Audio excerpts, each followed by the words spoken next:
when you watch the Washington Huskies play this season, there are only two players that you really need to know about.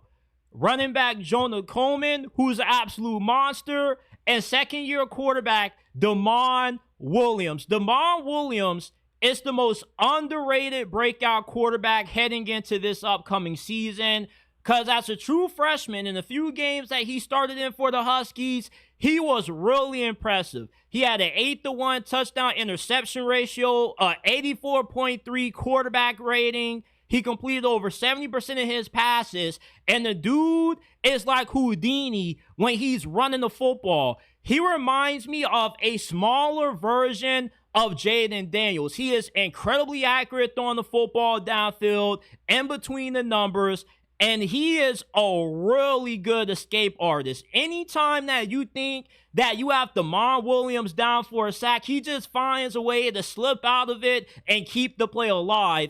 And Damon Williams is what makes the Huskies a possible sleeper team in the Big Ten heading into this season. Jeff Fish has a great eye for spotting talent, especially when it comes to smaller quarterbacks. Remember, he struck gold on Noah Fafita, and we saw how Noah Fafita just completely unraveled last season with Jeff Fish being gone. Damon Williams is in the hands of one of the better offensive minds in college football, and he has the possibility of being a Heisman finalist this year. This is the kind of ability that Damon Williams has. He is one of those players that when he gets hot, he can completely take over a game. In Washington, they may not be as talented as some of the better teams in the Big Ten going into this year, like Illinois, Michigan, OSU, Penn State, and Oregon. But when you have a quarterback that has this kind of mobility and has the kind of accuracy and precision throwing the ball that Damon Williams has, he can elevate the entirety of a team. And when you got that monster Jonah Coleman in the backfield too, defenses also have to game plan around him as well. And Washington is no slouch. They got really good receivers. The only issue is that you don't know how good the offensive line is going to be, but Damon Williams can make up for that. And what I like the most about Damon Williams is that in the brief amount of action that he got, the dude was absolutely dominant. Imagine if he would have started for the entirety of last year and Jeff Fish never wasted time with Will Rogers, because he was better than Will Rogers. Will Rogers, to be quite honest with you, was not really that good for a guy that has been playing football for half a decade in college.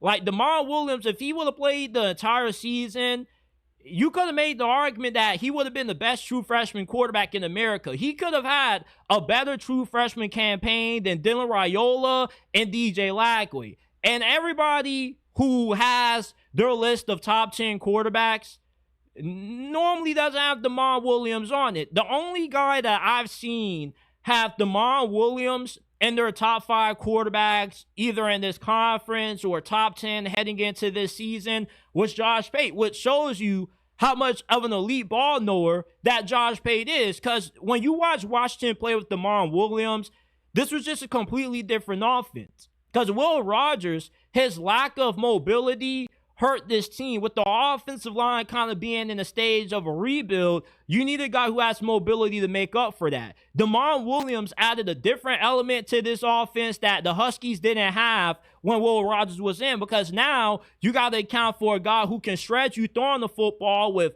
great accuracy, especially downfield on play action, but he can also kill you with the RPO. He can kill you with read options. He can kill you with the giant quarterback runs, especially once you get into the red zone. When Washington gets into the red zone this year, they should easily be one of the better offenses in this conference in that area, because when you got that freak in Jonah Coleman who just bounces off guys, he's like a monster truck, and you got the athleticism of Damon Williams, that's a really hard 1-2 punch to stop in the red zone area when running the football becomes incredibly effective when you have guys that have the kind of running ability that Washington has in the backfield. So with Washington starting Damon Williams this year, he's going to assault Big Ten defenses because with what I saw and the brief amount of action that he played, 8 touchdowns, 1 interception, I don't understand why he is not getting more attention because I was really surprised with how well this kid was playing last season as a freshman. When he followed Jedd Fisch from Arizona to Washington, it had to be something special about him because Jedd Fisch could have brought that entire Arizona team if he wanted to, along with the recruits, but he only brought it with him a few set amount of guys. So that shows you how much he believes in Demond Williams. And when Demond Williams ends up reaching his potential this season, he could easily take the title of the best quarterback in the Big Ten by the end of this season. Personally, to be honest with you, I would take Demond Williams right now over Drew Aller and Luke Altmaier. I think that Demond Williams is already better than Drew Aller and Luke Altmaier just because he's more accurate throwing the football than what Drew Aller is. He makes better decisions with the football than what Drew Aller does. And he's just an all-around, more talented quarterback than what both Drew Aller and Luke Altmaier are.